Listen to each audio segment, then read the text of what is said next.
Assalamu alaikum and good evening. This is Zishan Isaac with Zishan on Air, and we'll dive right into today's key topics. The first one with regards to Trump set to expand immigration crackdown in 2026 despite brewing backlash that's reported by Reuters. So ICE and Border Patrol will get $170 billion, $170 billion. That's what they say. When you have funds and when you have money to spend, they will spend it. And that's the reason you will continue to see a lot of crackdown starting from 2026, and it will go through September 2029, according to Reuters, a huge surge of funding over their existing annual budgets of about $19 billion after the Republican controlled Congress passed a massive spending package in July. So, this is a new America.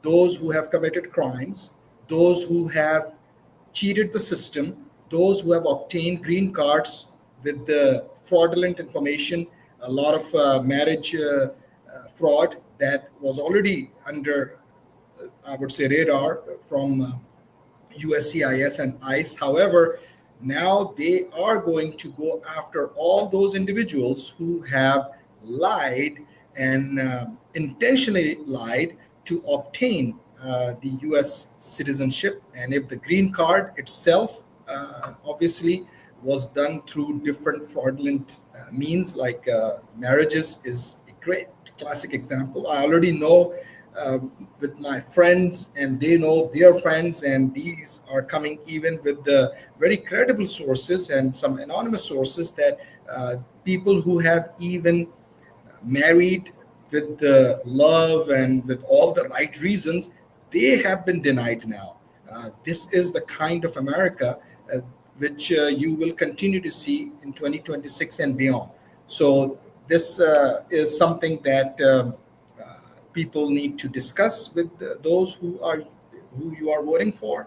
And the train has left the station because this administration will continue to push pedal to the metal, I would say. So people are beginning to see this not as an immigration question anymore, as much as it is a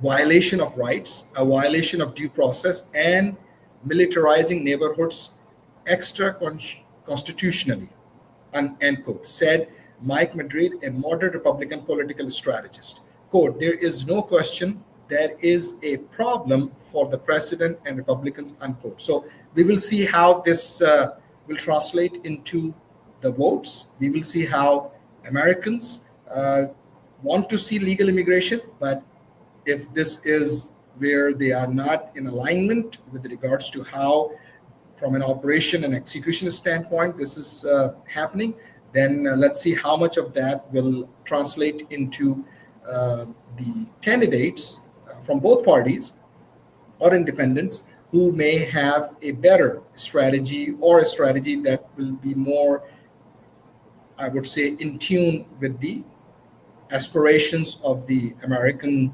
citizens and the Americans.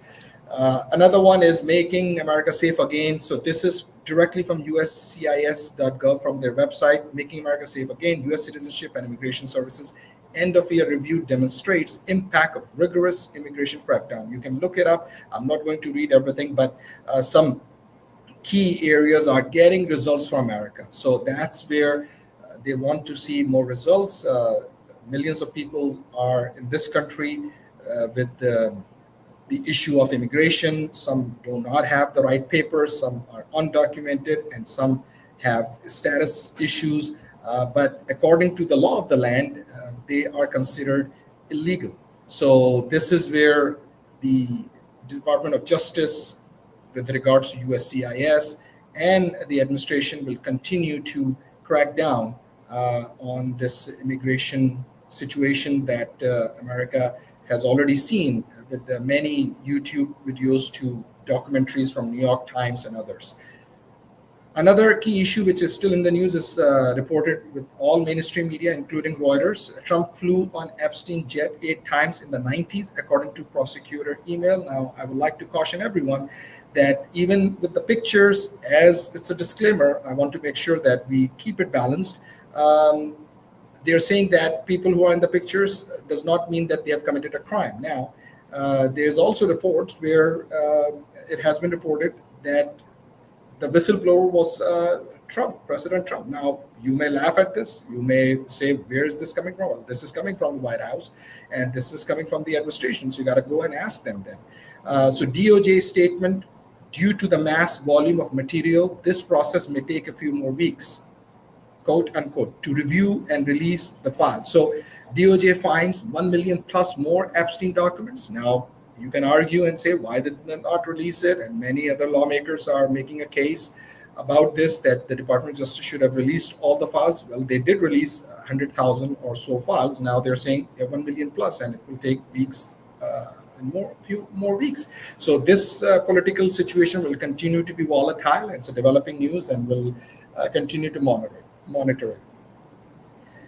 Russian general killed by one bomb in Moscow. The Wall Street Journal has reported, and that has escalated the war between Ukraine and Russia again. One general obviously is killed in Moscow, in their capital, and they are blaming Ukraine.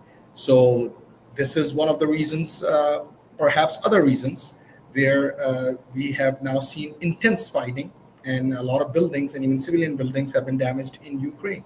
Saudi Arabia awards Pakistan's powerful army chief highest national honor after defense pact. So this is latest, reported by Associated Press. This is the era of generals, I guess. And here's another general. Pakistan summons UK diplomat over a threat to army chief during a rally. So they are basically saying, and it's reported by ABC News, Islamabad, Pakistan summoned Britain's Deputy High Commissioner on Friday after a viral video showed a woman at a rally in the city of Bradford, this is in UK, saying the Pakistani army chief would die in a possible attack. So the political temperature and the temperature on the streets, even outside of Pakistan, are rising. It's not good, and we'll continue to monitor the situation, and we'll also talk about Pakistan in today's program in a bit. So that's a good segue to this person. His name is B.R. Ambedkar. He is known as one of the chief architect of the Indian Constitution. He is also known as a very educated person, and he was a jurist as well as a former Minister of Law and Justice of India. Now, this is from Wikipedia, his profile. You can look him up. He is also one of the well-known figures of the subcontinent's history with regards to Jawaharlal Nehru. And Mr. Nehru was the first Prime Minister of Pakistan for India, and the first Governor General was in Pakistan was Mr. Jinnah. So Mr. Nehru also was chairing some of these committees and who were looking at crafting and drafting the constitution for India. And Mr.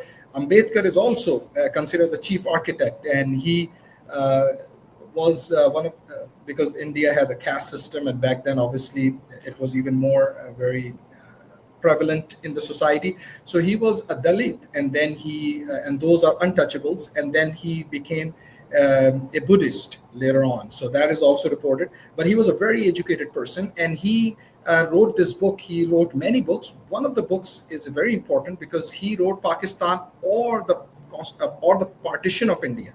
And this was also reported by one of the federal ministers of Federal Bureau of Revenue in Pakistan, FBR. He was appointed by a former prime minister who's in jail, Mr. Imran Khan.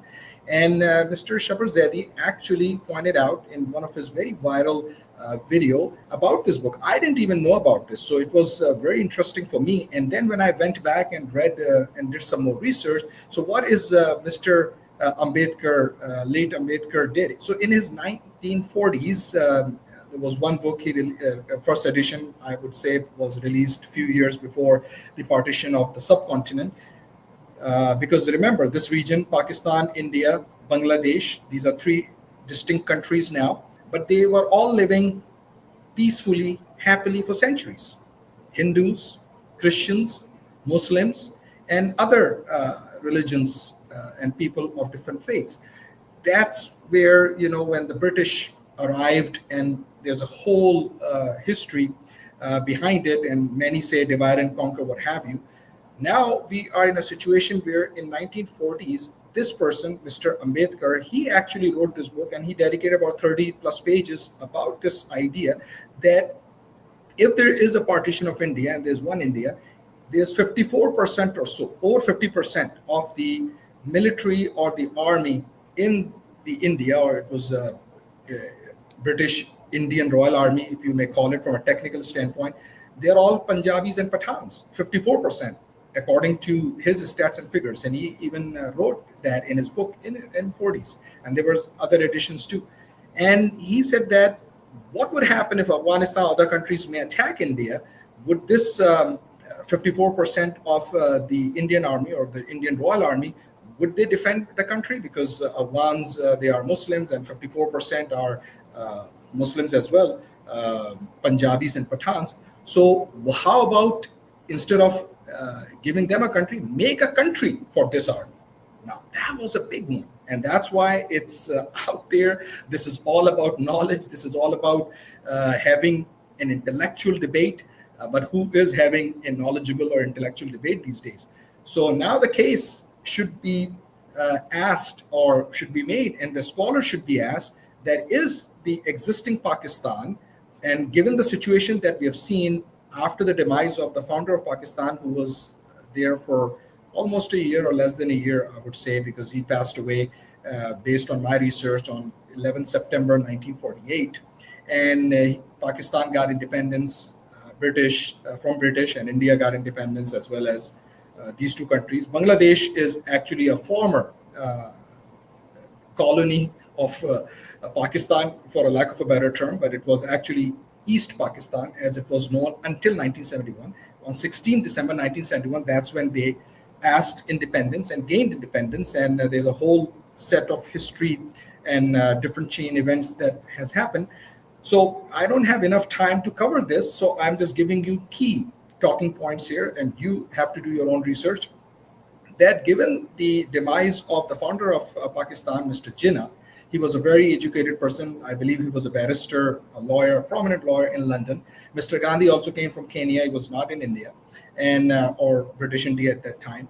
And then these two figures obviously were outsiders, if you think about it from a very rational standpoint, because they were not living in India or British India at that time. And the case or the question that scholars should address, which has not been addressed to date, that if Mr. Ambedkar is actual and truthful in his book, and that book is out there, that Pakistan, the existing Pakistan, is actually where the British, and based on the divide and conquer aspect, or instead of going into any conspiracy, just by looking at the facts and figures, that since the 54% would be Punjabis and Pathans and predominantly Muslims, so it's a national security risk for the state of India, which will gain independence from the British. So how about give or create a country, not give, create a country for this army? And today, when we look at how the first Prime Minister of Pakistan got assassinated in 1951, if I am not mistaken, October 16th, 1951. And then when we look at some more events that happened actually in Pakistan in recent history, with many assassinations, including General Ziaul Haq, there was another one. And then before General Ziaul Haq, Zulfikar Ali Bhutto, the grandfather of Bilawar Bhutto, or the father of Benazir Bhutto. And then we also saw Benazir Bhutto got assassinated. And then we now see this whole episode of uncertainty for decades in Pakistan. Then the question should also be asked, that did Pakistan ever wanted democracy or the establishment? Because if Mr. Ambedkar is true and he's factual, and that is indeed the case, then Pakistan actually is a country that was created for the army. or a country was created for the army. So I know it's a very, very difficult pill to swallow, but like I said, these are inconvenient or inconvenient truths, and based on facts, based on books by Mr. Ambedkar, as I have just shared, and based on the history. You be the judge, you make up your own mind. I'm just sharing some facts here. That's what people who are in research or scholars, and then those of us who have gone to prestigious institutions and have done studies abroad or in prestigious institutions in the US, or if you are a PhD student, or you write a research paper, you research. So this is my research, and I'm leaving this with you with regards to this fascinating aspect of history, where given the ground reality and where we see Pakistan today, that who is surprised? At least I'm not surprised. And those of and all those people who have seen the history with many martial laws, actual martial laws, and then a velvet kind of a martial law, or a hybrid system, as they call it in Pakistan, with civilian plus the military, and military is still running the show. And as you see, the Middle East is opening their arms and with full gesture, because they don't have democracy in the Middle East. So obviously, they would love to see dictatorship in Pakistan.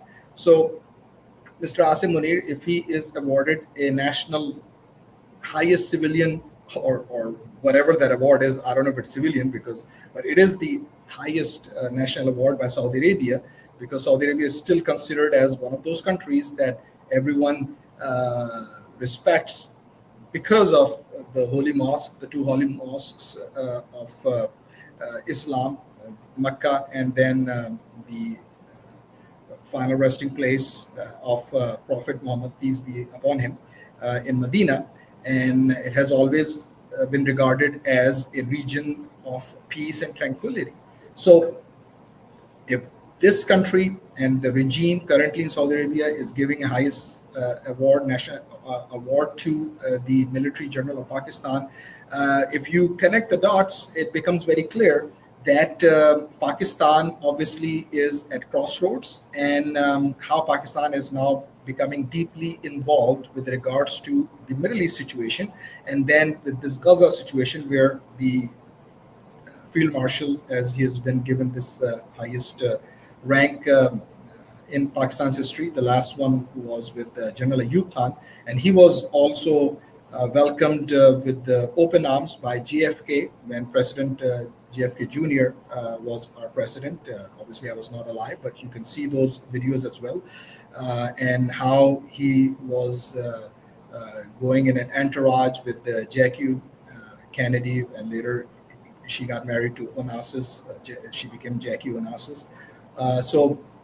In Manhattan and in the streets of New York, with the kind of protocol that the first Field Marshal Ayub Khan received, and this existing or current chief Asim Munir is the second Field Marshal. So I'm giving you this historical context to recognize and understand why Pakistan is in this political chaos or situation that we see today, and those who belong to Pakistan or have origins from Pakistan or descendants of Pakistanis or Pakistani Americans, we have to go back and look at history in its context and make up your own mind and do research. So with that, I'm going to talk about our key advertisers. Because of them, we bring you this research and this platform, so we get awareness as well as we learn to understand each other better.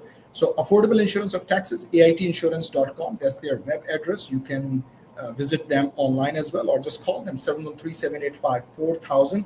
They actually have all different kinds of insurance packages or insurance bundles. If you want to bundle it, like get homeowners insurance as well as auto insurance, you will save hundreds and thousands of dollars. So get a quote, get an auto quote for auto insurance quote, get homeowners insurance quote, commercial insurance or business insurance, health insurance, you name it. and they got all these different insurance needs that they will serve for you, as well as you can just call 713-785-4000. 713-785-4000. That's aitinsurance.com, their web address. So if you forget the number, just go to aitinsurance.com and you can see it on the screen. I would also like to mention Roop Sardi Palace, roopsardi.com. You can see all their different lineup of clothing line, I would say, men's shalwar kameez to sherwanis, formal wear, these beautiful gowns that women wear and brides they wear, and these are traditional, dresses. Just go and visit Roop Sardi Palace. They are at Hillcroft at Harvard. You cannot miss it. Their phone number is 832-267-0065. 832-267-0065. That's Roop Sardi Palace, and you can visit them online as well, roopsardi.com, and you can call this number, which is also on the screen, if you want to get any of these dresses shipped to you anywhere in the US. Just call them for that.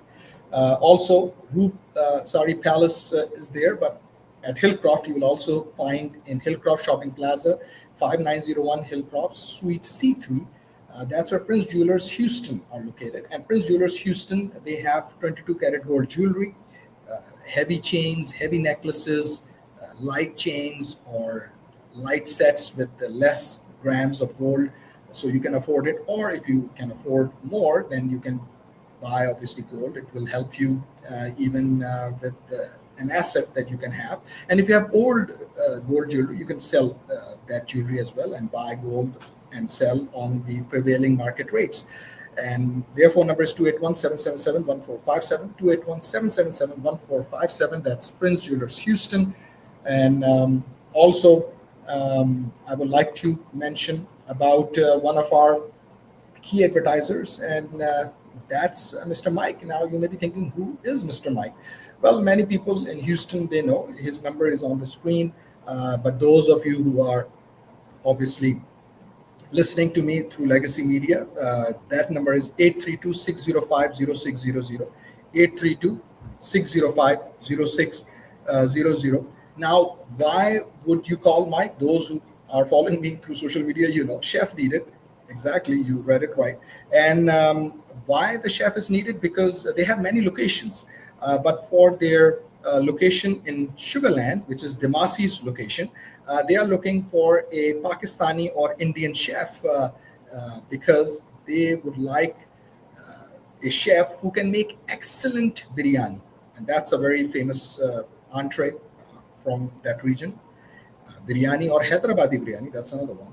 Korma, and then some other delicious Pakistani and Indian food items, especially biryani. And a lot of people, they love Pakistani biryani, although Indian biryani is also good, but Pakistani biryani is definitely has an edge. And I'm not saying that with any prejudice because I've tried all different kinds of biryani. So there's also very good Bombay biryani, Mumbai biryani, or Hyderabadi biryani, that's from India. And then the biryani from Pakistan, and it's just called biryani, and it could be made of chicken or a goat. And some people make it with other types of meat as well, but mostly goat biryani or chicken biryani, it's famous. So you can certainly call this number on the screen, Mr. Mike from Demasis. Don't go to the Sugarland location, just call this number, 832-605-0600. If you know what it takes to make the best biryani and you are that chef, call Mr. Mike of Demasis, and they're looking for a chef for Sugarland location, but don't go to Sugarland location, just call this number first, 832-605-0600. With that, I'm signing off. Continue with the social media. You all have been a wonderful listening audience, and again, thank you so much. And with that, I'll connect with you with our format next Sunday at 6 p.m. live, and we'll continue with the Legacy Media.